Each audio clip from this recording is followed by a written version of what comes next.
हमें examination form के लिए एक बार केवल अप्लाई करना पड़ता था, एक बार फीस देना पड़ता था, लेकिन अब वही सेमेस्टर हो जाने की वजह से 2 बार पेमेंट कर देना पड़ रहा है, जिससे हम अगर निम्न वर्ग के लोगों को देखें उनके लिए सबसे बड़ी समस्या खड़ा है। एनईपी को लाए हैं, आप उनसे जाकर सवाल कर लेंगे ना एनईपी के बारे में, एनईपी सही है कि बेकार, उनको ही नहीं पता होगा एनईपी। लाल किला को पूछेगी कि किसने बनवाया तो क्या कहेंगे? वर्तमान सरकार ने बनवाया लाल किला। समय पर एक छात्र जुड़ रहे हैं जो कि यहीं पर है, आप जो है स्टूडेंट हैं मास कम्युनिकेशन के। जी बिल्कुल जी, उत्तर प्रदेश में शिक्षा को लेकर के आप क्या कहना चाहेंगे? देखिए, अगर देखा जाए वास्तविकता आज की शिक्षा की, पहले की अपेक्षा, क्योंकि हम लोग मास्टर डिग्री कंप्लीट कर लिए हैं तो जाहिर सी बात है कुछ तो अंतर दिख रहा है हमें।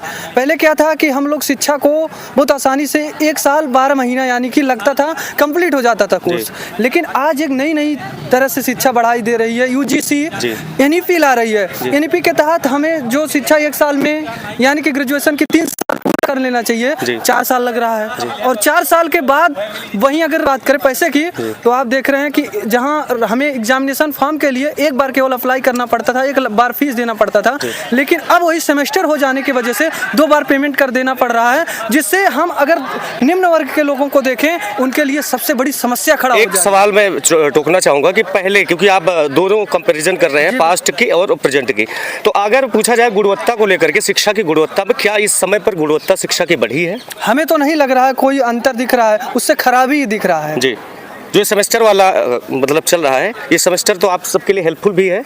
आप जी हेल्पफुल नहीं है। हम इसमें बहुत बड़ी मुद्दा लेकर जा रहा हूँ कि जो इस एनईपी को लाए हैं, आप उनसे जाकर सवाल कर लेंगे ना एनईपी के बारे में, एनईपी सही है कि बेकार, उनको ही नहीं पता होगा एनईपी।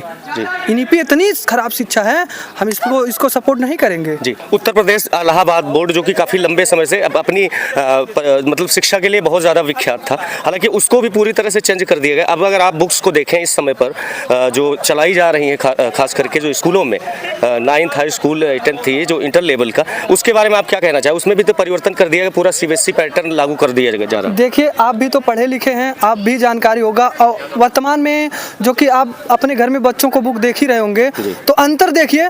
पहले क्या था कि पहले की जो भी अगर हिंदी को लेकर चलें, हिंदी में ऐसे ऐसे पार्ट थे, ऐसे ऐसे चैप्टर थे कि पढ़ने के बाद वास्तव में समाज की अलग फीलिंग होती थी कि हमारा समाज कैसा है, हमारे समाज के लोग कैसे हैं, हमारे समाज में गरीब कितने हैं, गरीब किस ऊँथों पे रहते हैं, पावदान पे हैं। लेकिन आज वही नहीं सीखने को मिल रहा है। बिल्कुल, आज कैसे बच्चे जानेंगे? हम इसको सपोर्ट नहीं करेंगे। आप देख ही रहे हैं कि बुकों से जो कि मुगल काल हटा दिया गया है, मान लो कि ये सही हुआ है या गलत हुआ, हम इस पर टिप्पणी नहीं करेंगे, लेकिन हम आपको ये बता दें, आगरा में ताजमहल है, दिल्ली में लाल किला है। आने वाली 1-2 पीढ़ी बाद की मुगल काल पढ़ेगी नहीं इतिहास में, अगर वही लाल किला देखने को जाएगी, लाल किला तो ख़त्म होगी नहीं।